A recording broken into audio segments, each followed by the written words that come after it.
Pheonix Splash TV.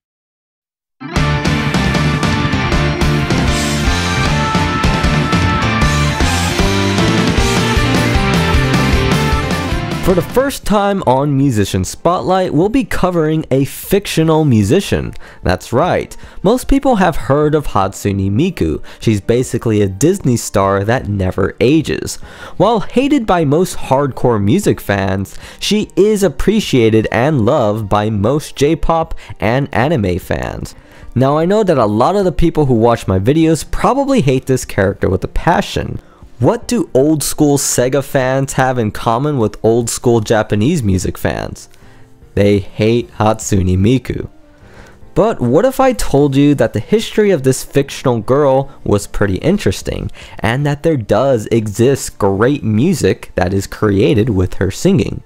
But before I get into who she is, let's first discuss what Vocaloid is. Basically, Vocaloid is a synthetic voice. There are recordings of real human singings put into a program that allows you to customize them to fit a song that you compose. People have been doing this for years with real instruments. Basically, if you play on a grand piano setting on an electric keyboard, you're actually manipulating the sound of an actual grand piano. If you switch the setting to a guitar or a violin, you would be manipulating the sound of an actual recording of a guitar or violin. In layman's terms, a Vocaloid is the same thing.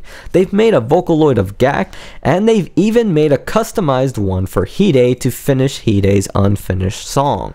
That's right, technology has advanced to the point where we don't actually need the singer in the studio room. But the technology is not perfect yet. So Vocaloid is based off a recording of a real person. If Gak has a Vocaloid and Hide has a Vocaloid, then who is the person behind Hatsune Miku? The real Hatsune Miku is a Japanese actress and singer named Saki Fujita, who is pretty accomplished for being only 33. She's appeared in many animes like Attack on Titan and Pokemon, and has even voiced Elena from Street Fighter 4, and Cajun Fake-Hot from Blaze Blue. It's actually pretty cool to hear the real person sing. It's kinda cool that she created a whole different tone of voice for Hatsune Miku. Here's a clip of Fujita actually singing.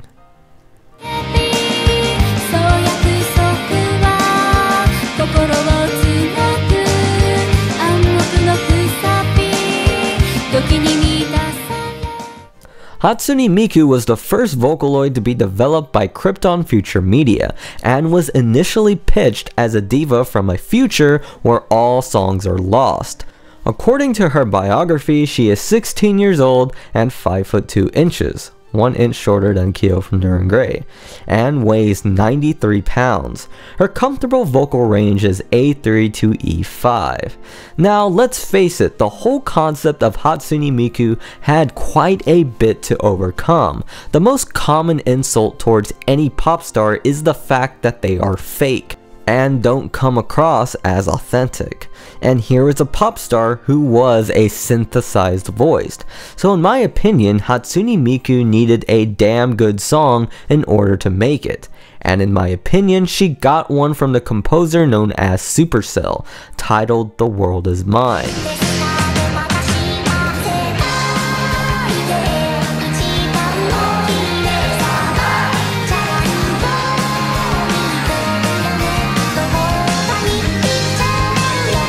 This song would go on to rank number 7 on iTunes and ultimately put Hatsune Miku in the spotlight. Eventually, an English version of Hatsune Miku was made to help appeal to more Western audiences. Hatsune Miku would go on to influence Japan in a big way. She even had a hand in Good Smile Racing, which is a NASCAR-like circuit, and even had a race car painted with her colors. Figurines of her have even been sent to outer space. This makes her one of the musicians to ever reach the heights of the universe. She shares that spot with Beethoven, other European classical composers, and Chuck Berry. And I believe Louis Armstrong too. Hatsune Miku has her own manga series and her own video game series called Hatsune Miku Project Diva. She even appeared in a poll on who would be a new character in the Sonic and Sega All-Stars Racing, but was ultimately outvoted by the more popular and more charismatic character, Ryo Hazuki. And I remember that day too. It was a pretty bloody war. And for all of you metalheads out there, Korg actually released a guitar pedal to synthesize her voice. So now you can grab your guitar and make her sing.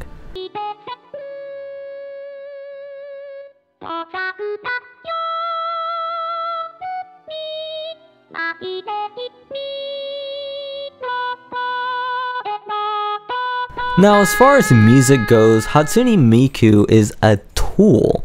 So I kind of find it weird that people will say I hate Hatsune Miku's music, even though she doesn't write any of it, because she isn't real. And she can be an interesting tool for composers. It pretty much gives anyone the ability to compose for a big name pop star. And you would think that composers would be slapping their names all over their songs with Hatsune Miku in it, but actually the opposite happens. You get code names. Because of the anonymous nature of Hatsune Miku music, you get song topics that you would rarely hear in pop music. Topics like suicide and depression.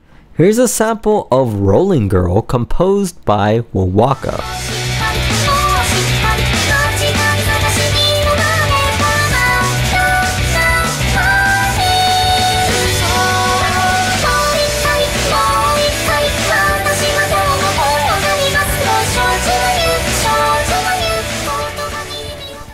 One of my favorite composers for Hatsune Miku is Mitchie M, who uses jazzy genres of music to create something very unique.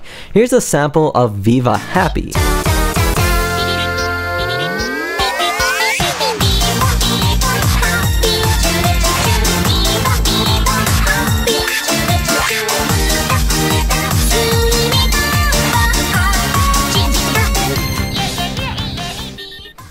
Here's another one called Goodbye, composed by CircusP, which honestly sounds like a suicide note from a composer.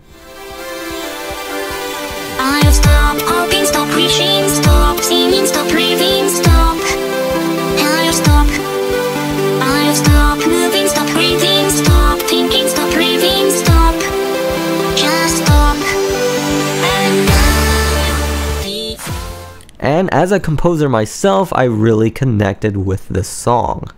So that was Hatsune Miku. She definitely paved the way to the future of Vocaloid pop stars and has gained mainstream attention, appearing on David Letterman and even being remixed by Pharrell Williams. I know Hatsune Miku gets a lot of flack by hardcore listeners, especially musicians, but I actually appreciate the musicianship within the composers that work with her. And like I mentioned before, anyone can compose for Hatsune Miku, and you'll find countless songs on YouTube by many different composers. So, do you like Hatsune Miku, or do you hate the idea of her and other Vocaloids? If you do hate the idea, are you willing to give her another chance? Leave it in the comments below. And as always, from the bottom of my heart, thank you for watching. This is Josh the Music Man, signing off.